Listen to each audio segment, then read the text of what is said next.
So guys, I'm here testing Assetto Corsa EVO in it's a Fanatec Creator Room here that they've got set up here for content creators. And the first time I tested it, I was testing at the Logitech booth, but the game was pretty buggy there. And they warned you that it is going to be a little bit buggy, just because obviously it's a pre-alpha version. So that's understandable, but it is very much a playable game. My first impressions are you jump right in. It feels very comfortable to drive with. I don't feel like I'm struggling. It definitely feels like a combination of ACC and AC, but feels probably more familiar to how ACC feels, but slightly different steering feeling. I feel very much in control. One of the things I found, and I don't know if it was the settings, but it is a bit forgiving, which is nice as I go off the track. But it feels good. It's a very pretty game, even as a pre-alpha version right now. The one thing I noticed is the lighting. Like if you look around the track in Imola, you'll see the lighting around the circuit in the homes. It's just very nicely detailed and the track lit. And in this particular demo, as you're driving, it goes from daytime to nighttime. So right now it's nighttime. So the sort of environment of the track looks really good. You see people kind of standing around in the pit.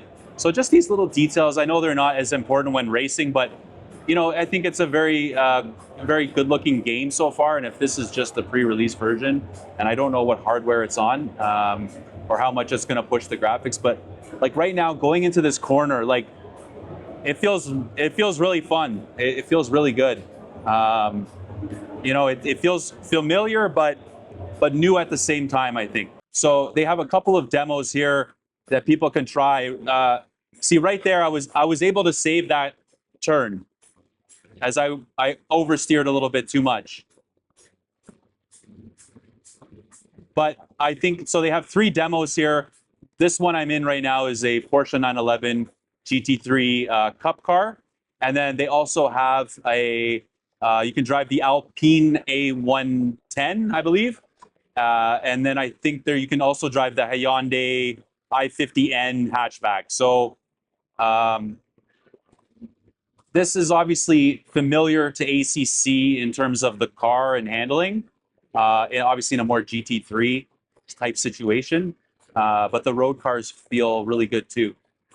So the braking feels really nice too. Feels very natural to control and be able to trail brake as well into the corners. So it is a little choppy right now, the game, and I think that's obviously because it is still pre-release. They're going to work out a lot of bugs and start to probably focus on performance. So yeah, overall, I like it. I think it's going to be good. I can't see it not. I think there's a lot at stake with this sim, so it really has to be good. So let's try a road car here, see how that feels. So one thing you'll notice is the rain here. The rain looks really good. Like you see the water going across the windows is really nice. Like visibility is kind of hard right now. It's really coming down in here. Yeah, so I'm definitely feeling that traction loss from the rain.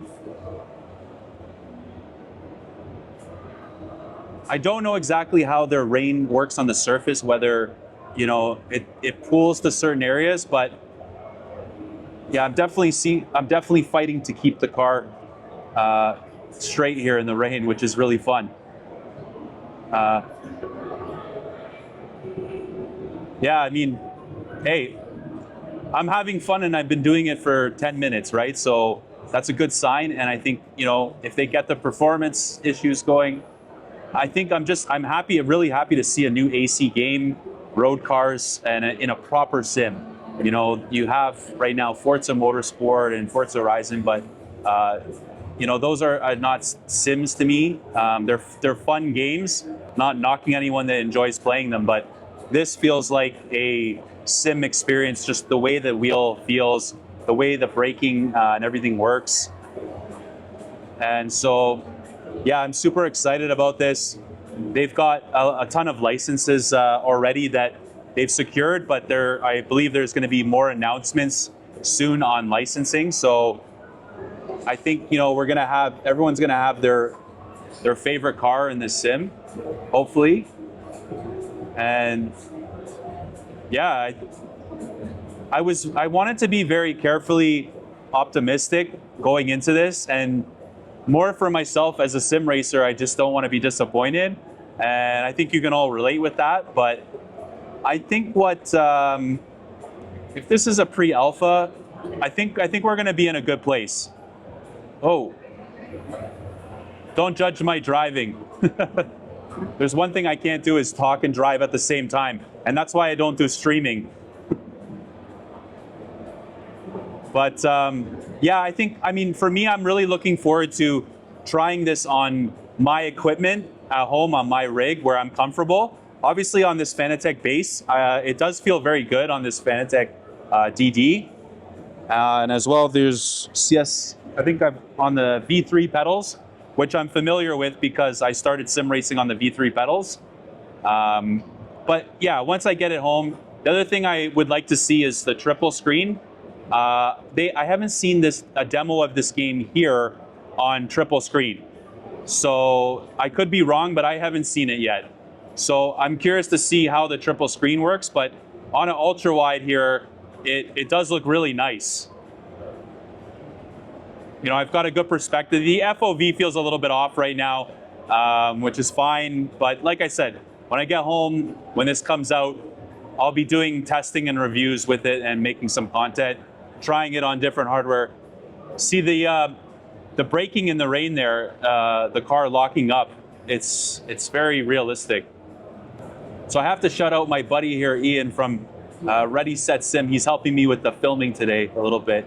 My dad taking a break today, so I'm putting Ian here to work. They just launched ReadySetSim.com, which my reviews are tied into that, and I suggest you check it out.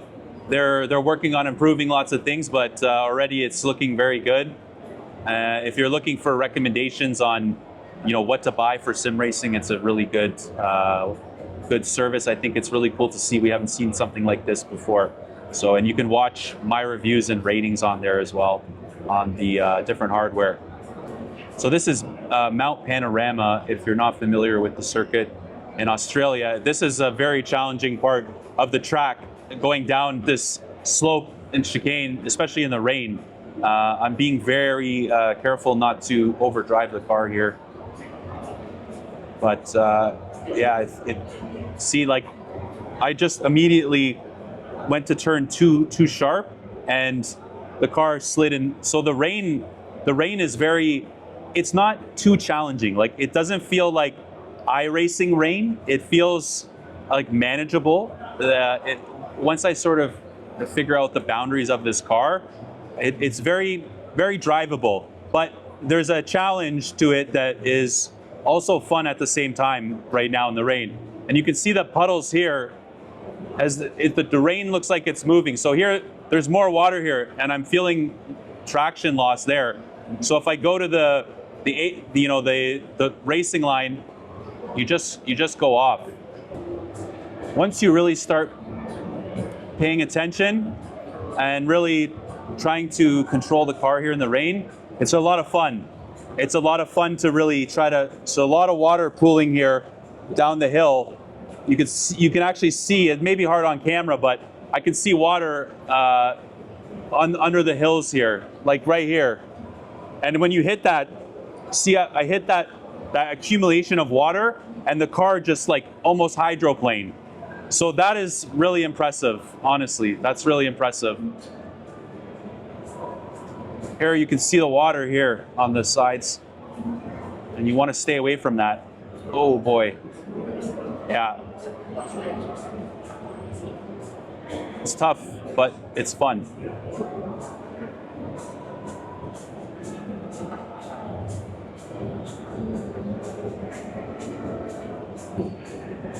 Oh man, I'm destroying this Alpine right now. Yeah, you really got to be careful in those accumulated areas of the track, because if you go into that water, it really wants to just take your car out.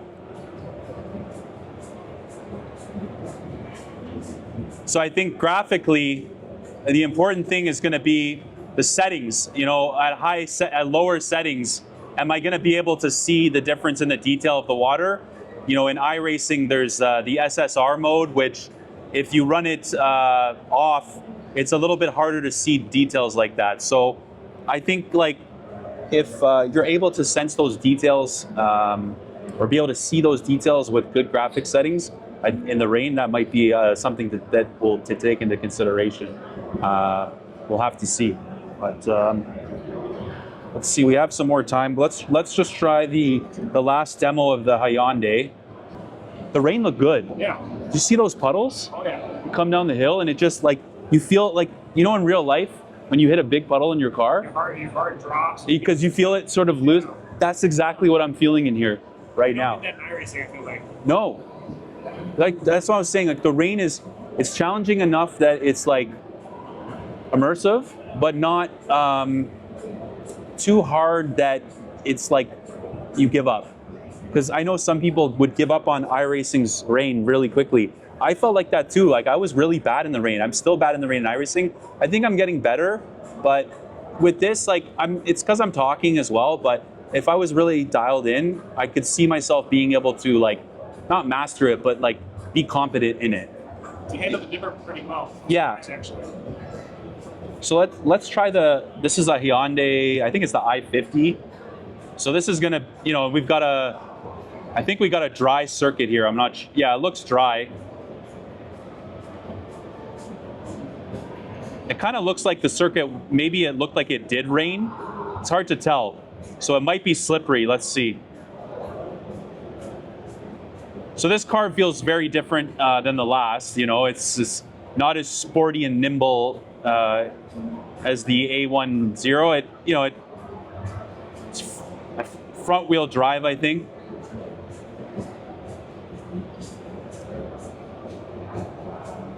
Yeah, so you can feel that traction loss if you go in too fast into the corner. Whoa, this car really wants to just like turn away, like spin out a little bit. It looks like the track was wet, but it very much feels like a road car. So, you know, going through those 3 demos, so you've got that GT3 feel, then more of a sports car, and now this hot hatch. I can feel a very big difference between all 3. And this feels like, I don't know, driving a road car. I've driven cars similar to this, and it feels very good.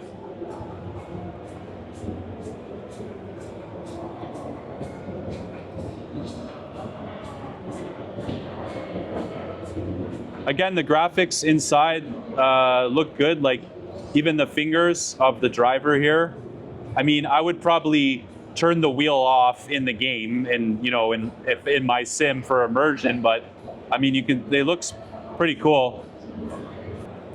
So I was saying, I think that them bringing it to the Expo here, even in a pre-alpha version, it's very brave because, you know, hopefully people are not going to judge it based on this experience. Though if you did, I think it's still good and impressive.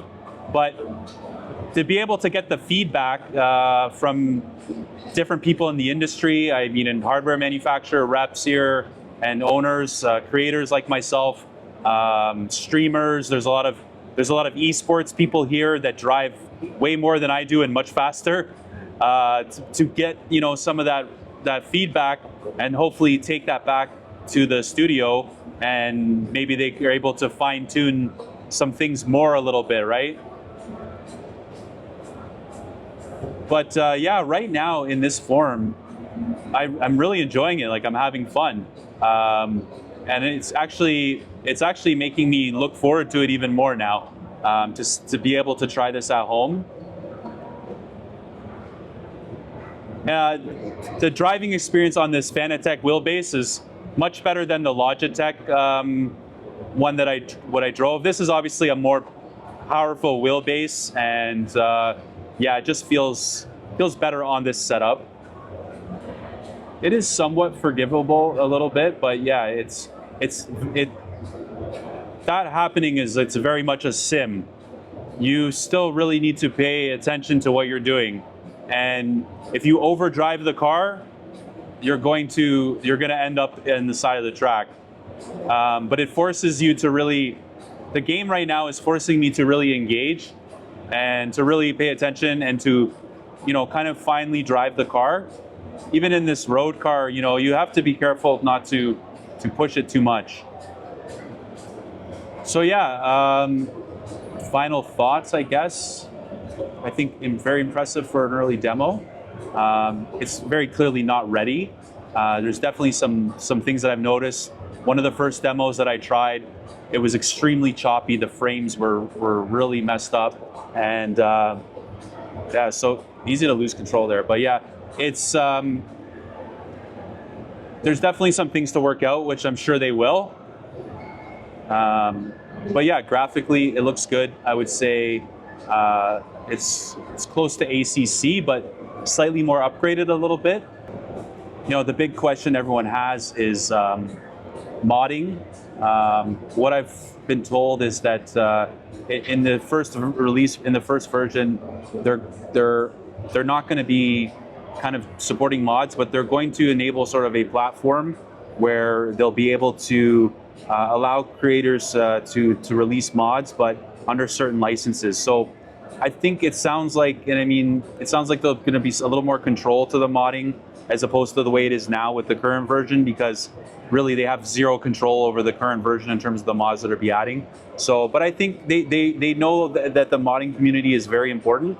So I don't think they're going to let that, I think they're going to find a happy medium is what I'm saying. But this is, like I said, based on some things that I've heard in other interviews that I've seen and just kind of my own speculation. But I think they're going to try to find some medium ground between the modding and trying to keep licensing and things like that in control. But it sounds like there's going to be a lot of cars in here and circuits will be added as things go. So yeah, great. So far, so good.